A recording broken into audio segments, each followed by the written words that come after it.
আসসালামু আলাইকুম রহমতুল্লাহি ওবারাকাতু। সুপ্রদিনী ভাই বোন, ফরজ নামাজের পর ইয়া জাল জালালি ওয়াল ইকরাম 7 বার পাঠ করলে আল্লাহ তাআলা আপনাকে বিশেষ কিছু পুরস্কার দান করবেন। যেই পুরস্কারগুলো আপনার জীবনে এলে আপনার জীবন একেবারে ধন্য হয়ে যাবে। প্রিয় দর্শক, এমন গুরুত্বপূর্ণ পুরস্কারগুলো পেতে হলে আজকের ভিডিওটি আপনাকে সম্পূর্ণ দেখতে হবে। আমি বিশ্বাস করি যে ব্যক্তি ইয়াজাল জালালি ওয়াল ইকরামকে ভালোবাসে, আল্লাহ তাআলাকে ভালোবাসে, নবী মুহাম্মদ সাল্লাল্লাহু আলাইহি ওয়াসাল্লামকে ভালোবাসে, সে আজকের ভিডিওটি সম্পূর্ণ দেখবে ইনশাআল্লাহ, এবং এইখান থেকে আমলটি পরিপূর্ণভাবে শিখে পরবর্তীতে সেও প্রত্যেক ফরজ সালাতের পর উক্ত আমলটি করে মালিকের দরবারে দোয়া করবে ইনশাআল্লাহ। তো প্রিয় দর্শক, আজকের ভিডিওটি একজন মুমিন মুসলমানের জন্য খুবই গুরুত্বপূর্ণ একটি ভিডিও। আমি আজকের ভিডিওতে 2টি পার্ট আলোচনা করব। প্রথম পার্টে আলোচনা করব ফরজ নামাজ না পড়ার 15টি শাস্তি সম্পর্কে। ফরজ নামাজ না পড়লে আল্লাহ তাআলা যে 15টি শাস্তি দিবেন, সে ভয়ানক 15টি শাস্তি সম্পর্কে বলবো ইনশাআল্লাহ। আর দ্বিতীয় পার্টে আলোচনা করব ইয়াজাল জালালি ওয়াল ইকরাম এর সেই অজানা আমল সম্পর্কে।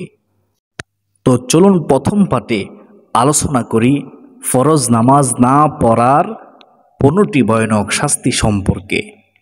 হাসরের মাঠে নামাজের মাধ্যমেই হিসাব নিকাশ শুরু হবে। যার নামাজ সঠিক হবে তার অন্যান্য আমলও সঠিক বলে বিবেচিত হবে।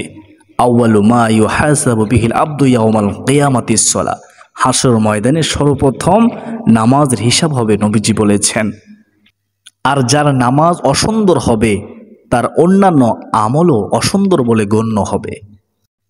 তাই প্রত্যেক মুসলমানের উচিত গুরুত্ব সহকারে নামাজ আদায়ে সচেষ্ট থাকা।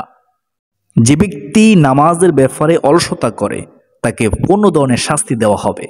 তার মধ্য থেকে 5 ধরনের শাস্তি দুনিয়াতে দেওয়া হবে, 3 ধরনের শাস্তি মৃত্যুর সময় দেওয়া হবে, 3 ধরনের শাস্তি কবরে দেওয়া হবে, আর 4 ধরনের শাস্তি কবর থেকে উঠানোর পর দেওয়া হবে। নাউজুবিল্লাহি মিন যালিক। সুপ্রদিনী ভাই বোন, দুনিয়াতে যে 5 ধরনের শাস্তি দেওয়া হবে তা হলো, 1 নম্বর, তার জীবনের বরকত ছিনিয়ে নেওয়া হবে। নাউজুবিল্লাহি মিন যালিক। তার মতো হতভাগা কপালপোড়া কি হতে পারে। 2 নম্বর হচ্ছে তার চেহারা থেকে নেককারের নূর দূর করে দেওয়া হবে। নেককারের নূর থাকবে না তার চেহারার মধ্যে। নাউজুবিল্লাহি মিন যালিক। 3 নম্বর শাস্তি হচ্ছে তার নেক কাজের কোনো বদলা দেওয়া হবে না। 4 নম্বর শাস্তি হচ্ছে তার কোনো দোয়া কবুল হবে না। 5 নম্বর শাস্তি হচ্ছে নেক বান্দাদের দোয়ার মধ্যে তার কোনো হক থাকবে না, তার কোনো অধিকার থাকবে না। নাউজুবিল্লাহি মিন যালিক। এরপরেও কিভাবে নামাজ ছেড়ে দিবেন আমার বুঝে আসে না সুপ্রদিনী ভাই বোন। আর মৃত্যুর সময় যে 3 শাস্তি দেওয়া হবে শুনলে অবাক হয়ে যাবেন।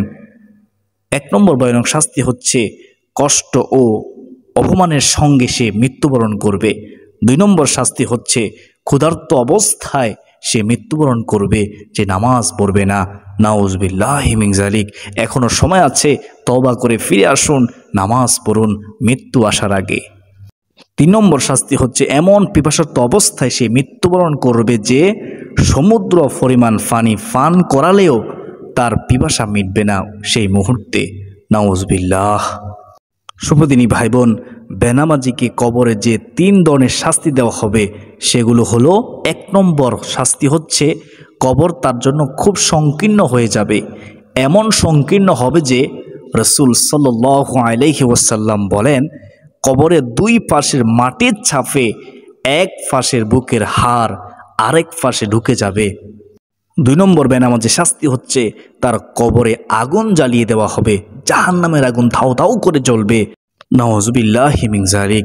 3 নম্বর বেনামাজের শাস্তি হচ্ছে তার কবরে এমন একটি সাপ নিযুক্ত করা হবে যেই সাপের চোখ হবে আগুনের, নখগুলো হবে লোহার, তার প্রত্যেকটি নখ লম্বা হবে একদিনের দূরত্বের পথ। ওই সাপের আওয়াজ হবে বজ্রের আওয়াজের মতো বিকট শব্দ। সাপ ওই বেনামাজিকে বলতে থাকবে, আমাকে আমার রব তোমার জন্য নিযুক্ত করেছেন যাতে ফরজ নামাজ নষ্ট করার কারণে তোমাকে আমি ধ্বংসন করি।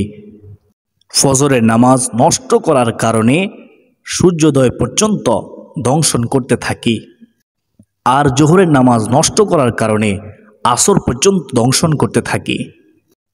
আসরের নামাজ নষ্ট করার কারণে মাগরিব পর্যন্ত দংশন করতে থাকি, আর মাগরিবের নামাজ নষ্ট করার কারণে এশা পর্যন্ত, আর এশার নামাজ নষ্ট করার কারণে ফজর পর্যন্ত দংশন করতে থাকি। নাউজুবিল্লাহি মিন যালিক। আল্লাহ তুমি আমাদেরকে হেফাজত করো, 5 ওয়াক্ত নামাজ পড়ার তৌফিক দাও।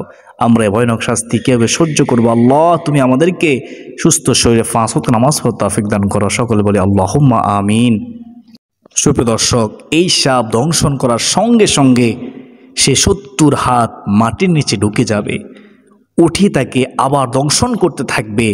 এইভাবে কিয়ামত পর্যন্ত তাকে আযাব দিতে থাকবে। মহান আল্লাহ তাআলার হুকুমে সে কষ্ট পেতেই থাকবে কবরের মধ্যে। নাউজুবিল্লাহি মিন যালিক। আল্লাহ তাআলা আমাদেরকে রক্ষা করুক, আমিন। সুপ্রিয় দর্শক, কবর থেকে উঠানোর পর বেনামাজিকে যে 4 ধরনের আযাব দেওয়া হবে। 1 নম্বর আযাব হচ্ছে তার হিসাব খুব কঠিনভাবে নেওয়া হবে, সহজ হবে না। 2 নম্বর শাস্তি হচ্ছে আল্লাহ তাআলা তার উপর অসন্তুষ্ট হয়ে থাকবেন। 3 নম্বর শাস্তি হচ্ছে তাকে জাহান্নামে নেওয়া হবে টেনে হেঁচড়ে। নাউজুবিল্লাহি মিন যালিক। 4 নম্বর শাস্তি হচ্ছে তার চেহারায় 3টি লাইন লেখা থাকবে। কি 3টি লাইন? 1 নম্বর লাইন হলো, হে আল্লাহর হক নষ্টকারী।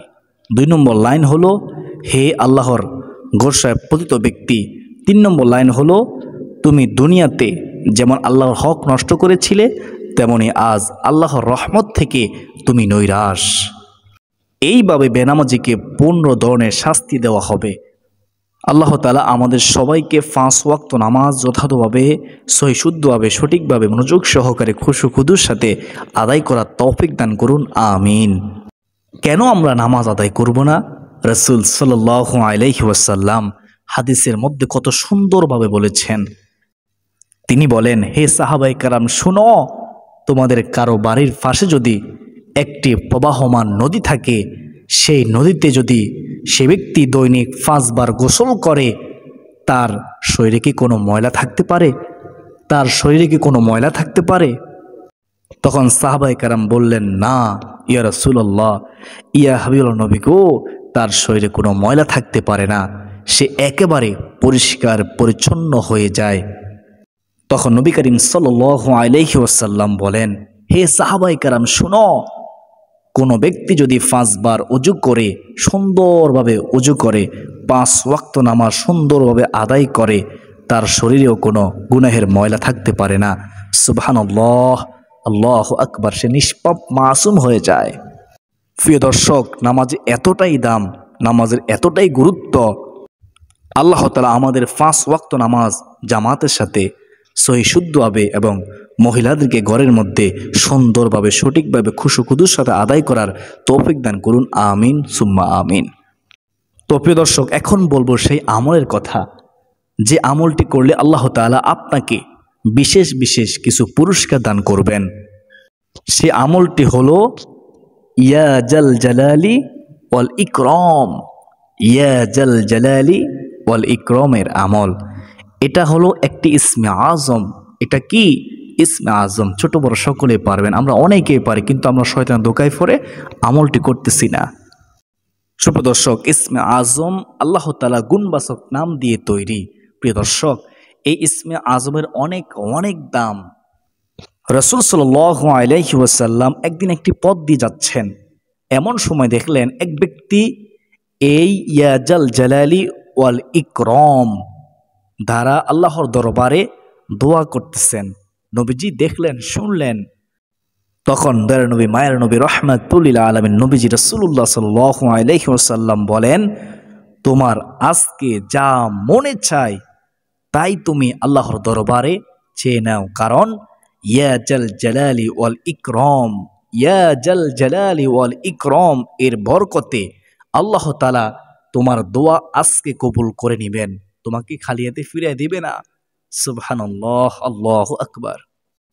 আমাদের সমাজ থেকে আজ ইয়া জাল জালালি ওয়াল ইকরাম এর আমলটি প্রায় হারিয়ে গিয়েছে। অনেকে আমরা আমলটি করি না, জানার পরেও শয়তানের ধোঁকায় পড়ে আমরা অলস হয়ে গেছি, আমরা আমলটি করতে চাই না। অথচ কত দামি একটি আমল। আমরা যখনই মুরাদ করব, আমরা যখনই মুরাদ ধরব, মুরাদের মধ্যে ইয়া জাল জালালি ওয়াল ইকরাম, ইয়া জাল জালালি ওয়াল ইকরাম, ইয়া জাল জালালি ওয়াল ইকরাম, এটা বলে বলে আল্লাহর দরবারে কিছু চাইব, প্রার্থনা করব ইনশাআল্লাহ।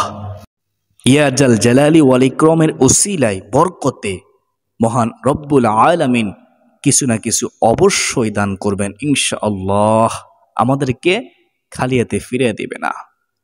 তো প্রিয় দর্শক, আমলটি করার জন্য আপনাকে প্রত্যেক ফরজ সালাতের পর ইয়া জাল জালালি ওয়াল ইকরামের জিকির করতে হবে, কয়েকবার এটি পড়তে হবে, ইয়া জাল জালালি ওয়াল ইকরাম। এবং ইয়া জাল জালালি ওয়াল ইকরামের জিকির করে মহান মালিকের দরবারে আপনি যা চাইবেন, এক কথায় আপনি যা চাইবেন তাই আল্লাহ তাআলা আপনাকে দান করবেন। কারণ রাসূলুল্লাহ সাল্লাল্লাহু আলাইহি ওয়াসাল্লাম কিন্তু হাদিসের মধ্যে স্পষ্টভাবে বলে দিয়েছেন, যে ব্যক্তি ইয়া জাল জালালি ওয়াল ইকরাম বলে কোনো কিছু চায়, তাকে আল্লাহ তাআলা খালি হাতে ফিরিয়ে দেন না। তাই প্রিয় দর্শক, আপনার টাকা লাগবে, পয়সা লাগবে, আপনার ধন দৌলত লাগবে, আপনার মনের দুঃখগুলো আল্লাহ তাআলা দূর করাতে হবে, আপনার গুনাহের জন্য ক্ষমা চাইতে হবে, সকল কিছু মহান মালিকের দরবারে বলবেন, আল্লাহ তাআলার কাছে বলবেন ইনশাআল্লাহ। ইয়া জাল জালালি ওয়াল ইকরামের বরকতে মহান আল্লাহ তাআলা অবশ্যই দোয়া কবুল করবেন। এছাড়া আপনাকে বিশেষ বিশেষ কিছু পুরস্কার দান করবেন। তা হলো, যেই বান্দা আল্লাহর হয়ে যায়, আল্লাহ তাআলাও তার হয়ে যায়। যখন আপনি আল্লাহর পাগল হয়ে যাবেন, আল্লাহর দেওয়ানা হয়ে যাবেন, আল্লাহ তাআলা আপনাকে গায়বী খাজানা থেকে রিজিকের ব্যবস্থা করবেন। চতুর্দিক থেকে নিয়ামত আসতেই থাকবে, আপনি কল্পনা করতে পারবেন না ইনশাআল্লাহ। প্রিয় দর্শক, আপনার অন্তরের মধ্যে প্রশান্তি দান করবেন, প্রশান্তিময় জীবন দান করবেন, পরিবারের মধ্যে, সংসারের মধ্যে সুখ শান্তি দান করবেন ইনশাআল্লাহ। এবং সমস্ত আমল করার জন্য আপনাকে তৌফিক দান করবেন। মহান আল্লাহ তাআলা বলেন, চেষ্টা করা বান্দার দায়িত্ব, আর পূরণ করার মালিক হলো আমি আল্লাহ। অতএব প্রিয় দর্শক, আমাদের কাজ হচ্ছে চেষ্টা করা, ধৈর্য ধারণ করা। আমরা সবসময় মহান মালিকের দরবারে বলবো, হে মালিক, তুমি আমাদের দ্বারা এমন কিছু আমল করাও যে আমলগুলো করলে তুমি খুশি হবে এবং তোমার বন্ধু প্রিয় হাবিব নবী মুহাম্মদ সাল্লাল্লাহু আলাইহি ওয়াসাল্লাম খুশি হবে। আমরা দুনিয়াতে কল্যাণ পাবো, আখিরাতে কল্যাণ পাবো, আমরা শয়তানের ওয়াসওয়াসা কুমন্ত্র থেকে বাঁচতে পারবো, আমরা কবর আযাব থেকে বাঁচতে পারবো, মৃত্যুর যন্ত্রণা থেকে বাঁচতে পারবো। আল্লাহুম্মা আমিন। অবশ্যই আল্লাহ তাআলা আপনাদের দ্বারা এবং আমার দ্বারা ভালো কিছু আমল করাবেন ইনশাআল্লাহ। আল্লাহ তাআলা তৌফিক দিবেন। আল্লাহ তাআলা তৌফিক না দিলে তো সম্ভব না, একমাত্র আল্লাহ তাআলা তৌফিক দিলেই আমরা চলতে পারবো, করতে পারবো ইনশাআল্লাহ। প্রিয় দর্শক, ইয়া জাল জালালি ওয়াল ইকরাম, ইয়া জাল জালালি ওয়াল ইকরাম হচ্ছে অত্যন্ত সুন্দর একটি আমল, যেটা রাসূল সাল্লাল্লাহু আলাইহি ওয়াসাল্লাম নিজেও করতেন, সাহাবায়ে কেরাম করতেন, আমাদেরকে হাদিসের মাধ্যমে উৎসাহিত করেছেন। আল্লাহ রাব্বুল আলামিন আমাদের সকলকে এই আমলটি করার তৌফিক দান করুন। সকলে বলি আল্লাহুম্মা আমিন। যারা ভিডিওটি শেষ পর্যন্ত দেখেছেন, শুনেছেন, সকলে আল্লাহ তাআলার শুকরিয়া আদায় করুন, কমেন্টে লিখুন আলহামদুলিল্লাহ, এবং ভিডিওটি শেয়ার করে সবাইকে জানার সুযোগ করে দিন। আল্লাহ এবং আল্লাহ রাসূল সাল্লাল্লাহু আলাইহি ওয়াসাল্লাম খুশি হবে। ওমা আলাইনা ইল্লাল বালাগ। আসসালামু আলাইকুম ওয়া রাহমাতুল্লাহি ওয়া বারাকাতুহু।